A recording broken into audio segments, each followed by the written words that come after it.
Hello everyone, welcome back to Lucky15, and in this video I'll be giving you my Lucky 15 predictions for tomorrow's horse racing action.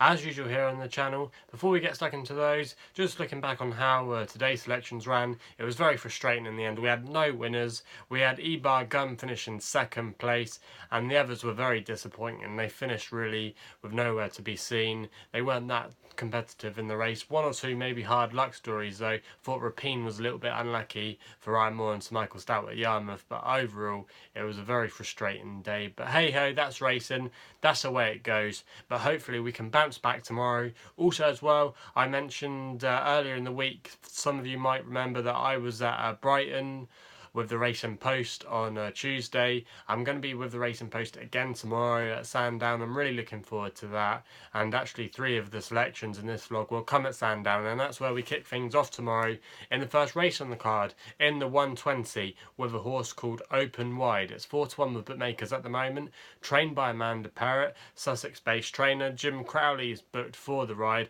This horse won quite nicely last time at Salisbury, carrying top weight, and a return to a very stiffer track saw it in good stead that day. It's turning back to Sandown tomorrow, where that's again another stiff track. It's got a good draw tomorrow in stall 1, and I thought if you look at all the horses in the race, I would probably want to take on Rio Ronaldo, which at the current time of recording is favourite. Even though he is a good horse, I don't think he's quite up to the ability against some of these rivals tomorrow, and I thought Open Wide was still 4 years old. There could still be some improvement to come. Stall 1, like we said, a good attackive draw.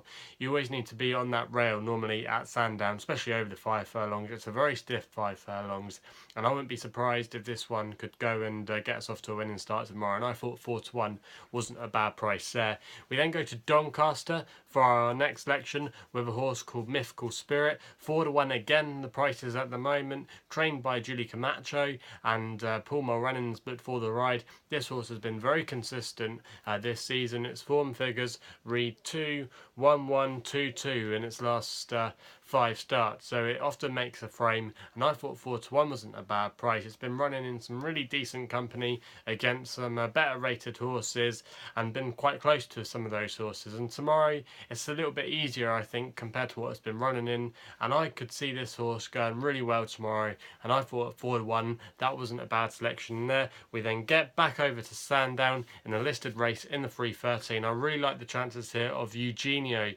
trained by Richard Hannon. They've got Sylvester de Souza booked for the ride. Eugenio's been running really well this season, but hasn't got his head in front yet. It's run in the Group 3 at Newmarket, where the form has been franked by Forest Ranger, who's now going to the Eclipse on Saturday. Also as well, it ran a really good race last time out in the Wolverton at Royal Ascot, finishing in 2nd place. So it's been doing really well, but just hasn't won yet this season. But it's only going to be its 4th race of the season tomorrow. Also as well, it's a course and distance winner at Sandown, so that's a massive tick in the box. It loves quick ground. In fact, if you actually look at most of the horses in the race, it's one of the only horses that will like the conditions. I could definitely see this one winning tomorrow, and I thought 11-4, that was great value, and I wouldn't be surprised if this maybe went off at maybe something like 15-8, 7-4. I could definitely see it really well backed. We then stay at Sandown for our last selection with a horse called Saroog. It's trained by Simon Crisford, who's been having quite a good few weeks recently, and Ryan Moore, top jockey booking, booked for the ride. This horse won really decisively last time out in really good style, and I thought there was a lot more to come from it. It was a nice performance that day, and I still thought there was a lot more improvement to come, and he's run about 9-2 bookmakers at the moment. He's been a consistent horse, but he did well to win last time out, and I could definitely see him still being on an upward curve, and I thought 9-2 again wasn't a bad price with conditions to suit. So for me, they're the Lucky 15 predictions for tomorrow's racing action. Let us know in the comments box below what you're going to be backing tomorrow if you fancy a bet. So that's all we got to say really. If you want to subscribe to the channel, please do so here at Lucky15. I really appreciate all the support you give me. Also as well, check me out on Twitter. That's my main social media page at Lucky15. So check me out over there if you haven't done so already. That's all I've got to say. Please gamble responsibly. Hopefully we can have some winners tomorrow, and we'll be seeing you soon.